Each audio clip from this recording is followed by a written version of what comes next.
Some of the boldest, weirdest, and most original sci-fi shows of the 1960s were cut down before they could shine. Networks pulled the plug just as these series were starting to change television forever. Imagine seeing entire universes vanish overnight because of a ratings chart.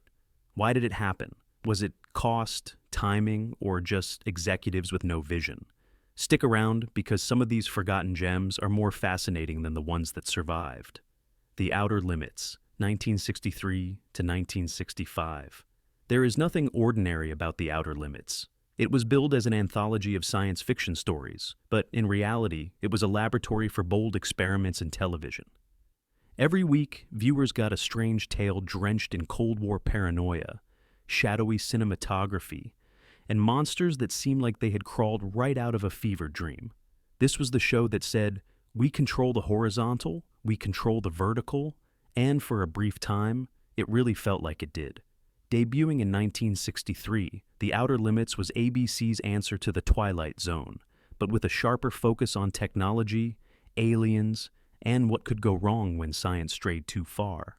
Legendary makeup artist Wah Chang created unforgettable creatures, some so eerie they terrified a generation.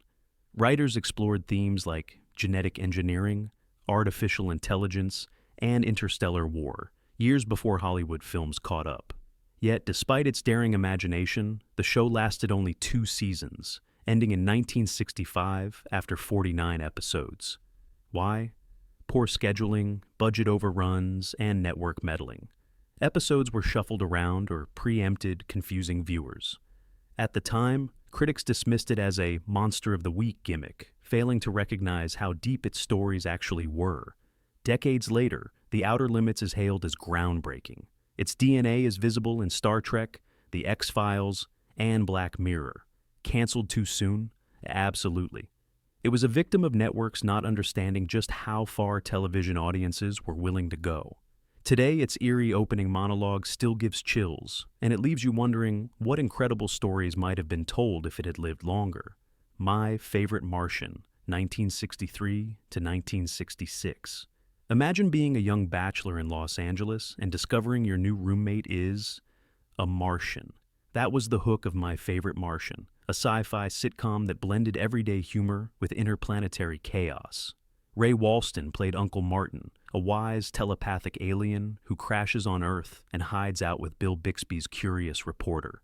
The Martian could turn invisible, freeze time, and read minds, all while trying not to blow his cover. Premiering in 1963, the show was a surprise hit.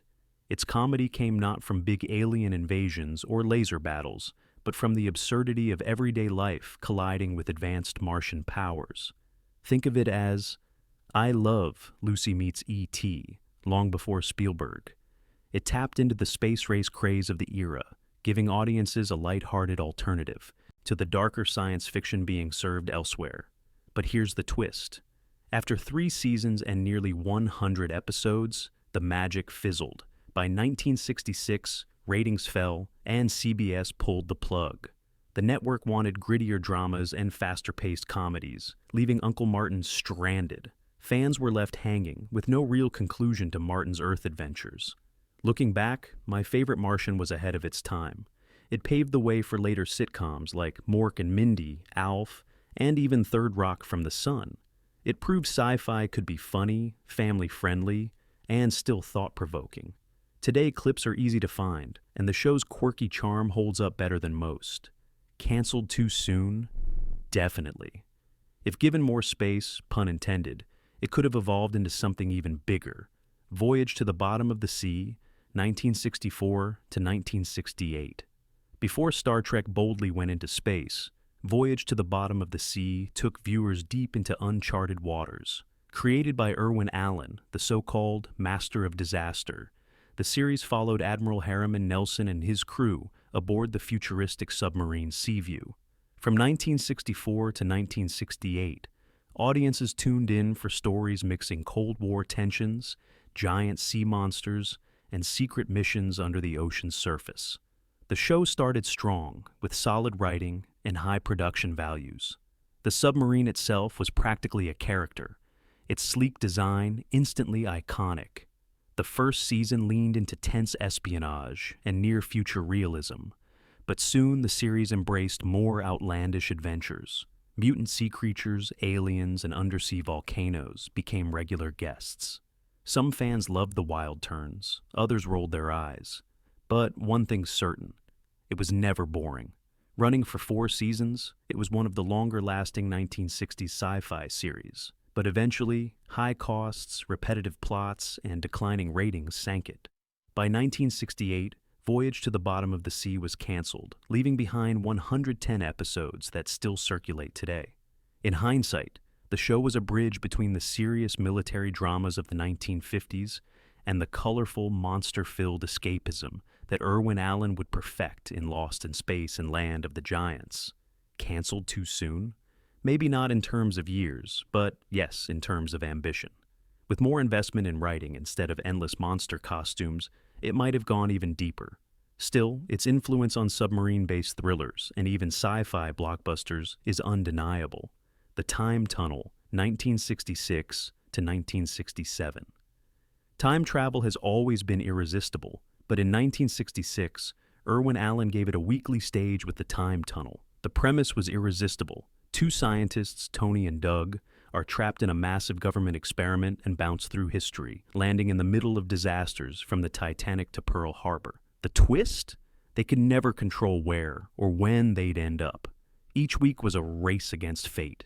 The series was ambitious, using stock footage from old Hollywood epics and expensive sets to recreate historic events. One week, the heroes fought Romans in ancient arenas. The next, they dodged enemy fire during World War II. The stakes were high, and the production values were dazzling for the 1960s television. But here's the heartbreak. It only lasted 1 season. Despite impressive visuals and strong ratings early on, ABC canceled it after 30 episodes. The reason?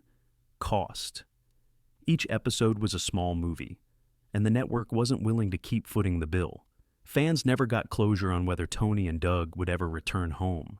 Today, the Time Tunnel feels like a prototype for every time travel series that came after, from Quantum Leap to Timeless. It had all the ingredients to be legendary, but the budget axe came down fast. Canceled too soon, without a doubt.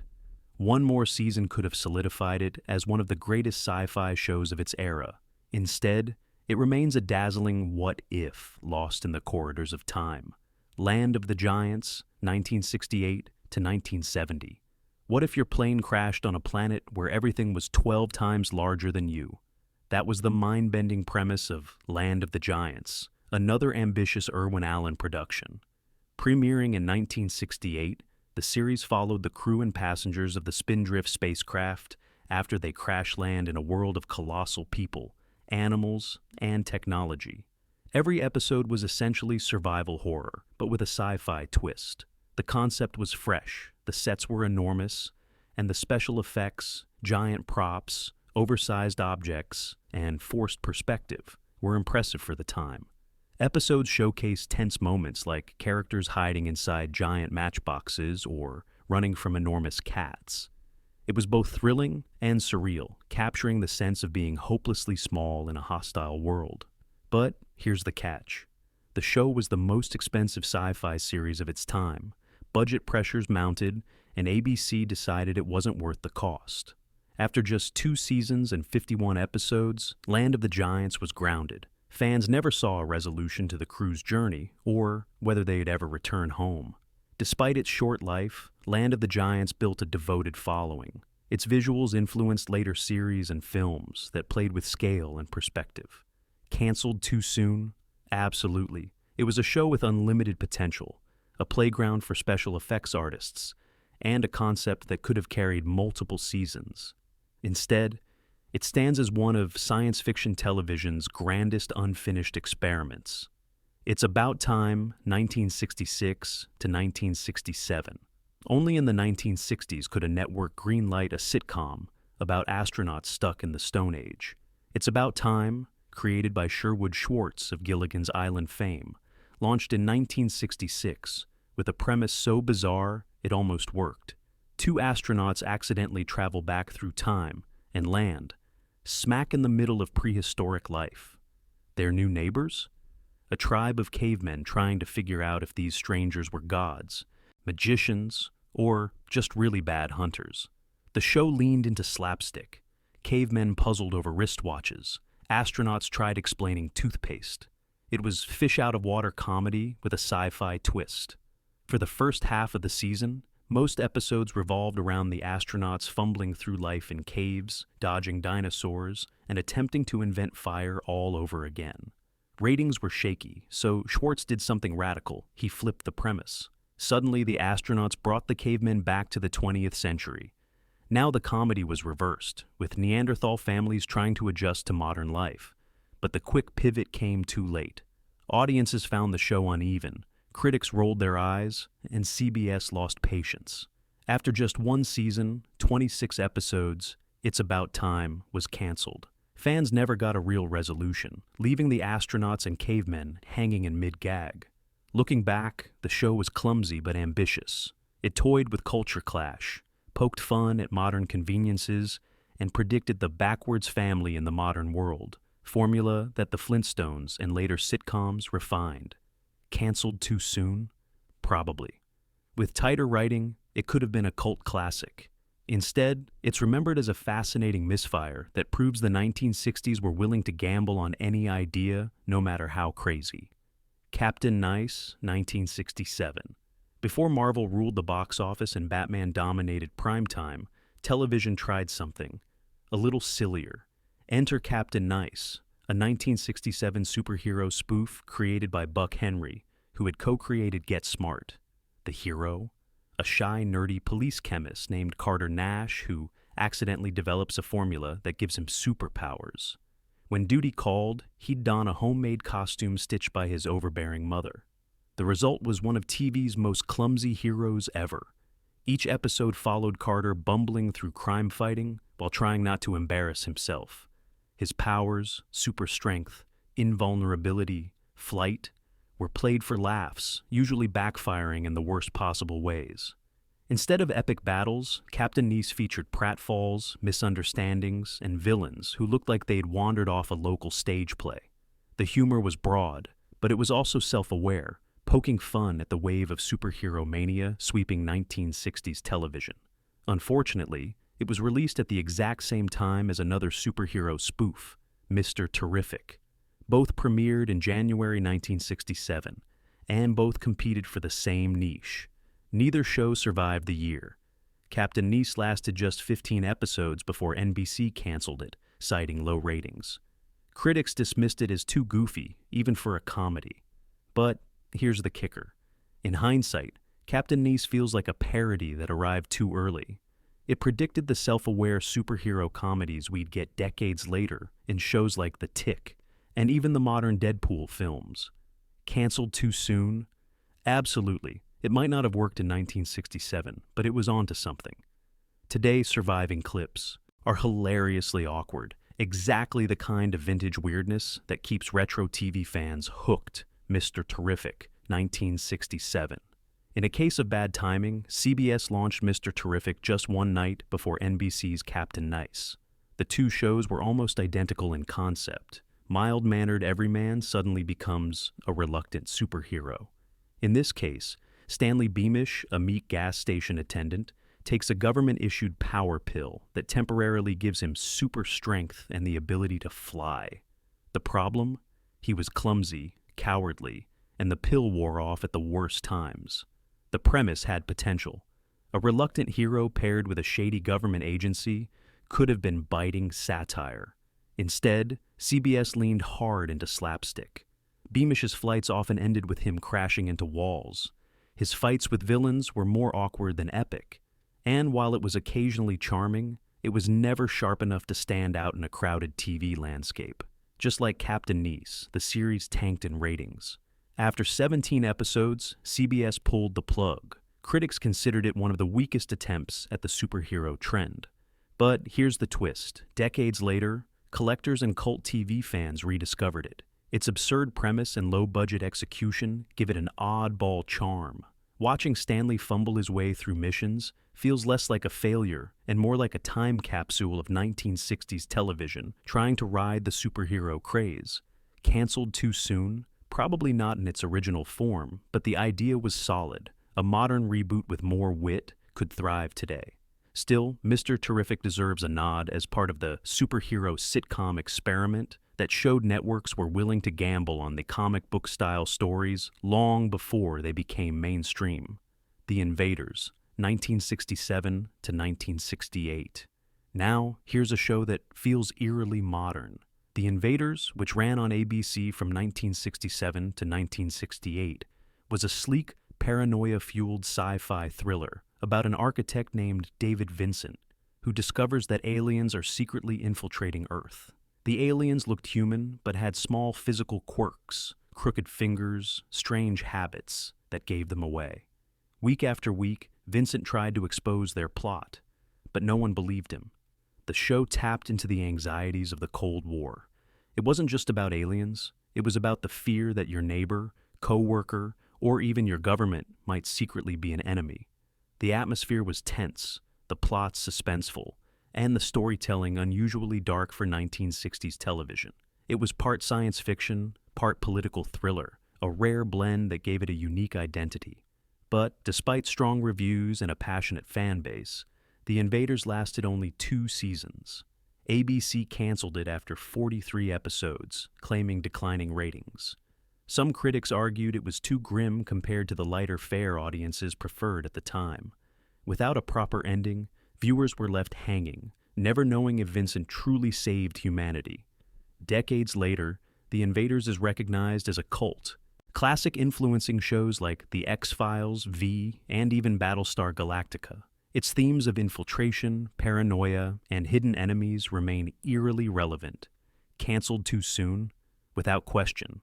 It had the right idea, the right style, and the right timing, but networks weren't ready for a sci-fi series that dared to take itself seriously. My Living Doll, 1964 to 1965.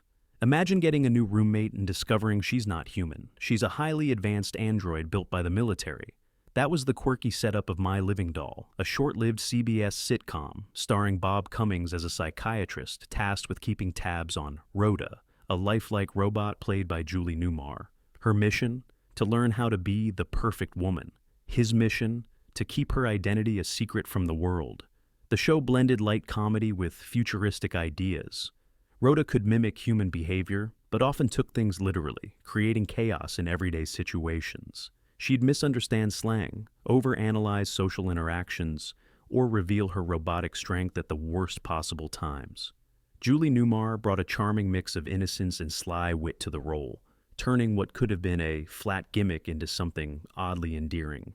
Despite its originality, the show struggled behind the scenes. Bob Cummings clashed with producers and left midway through the season, throwing the storyline off balance. Ratings dipped, and after just 1 season, CBS canceled the series. Out of 26 episodes, only 11 survive today, making it one of television's rarest cult treasures. Canceled too soon? Definitely. My Living Doll was a prototype for countless robot meets human comedies that followed, from Small Wonder to even parts of The Big Bang Theory.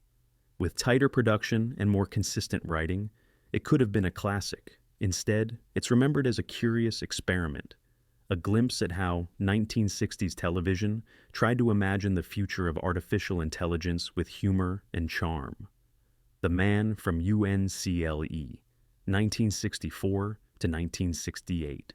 At first glance, The Man from UNCLE looks like a spy show born out of James Bond fever. But look closer, and you'll see it was brimming with sci-fi DNA.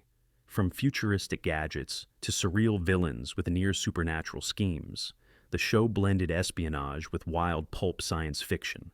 Agents Napoleon Solo and Ilya Kuryakin, played by Robert Vaughn and David McCallum, weren't just spies. They were practically sci-fi action heroes in tailored suits.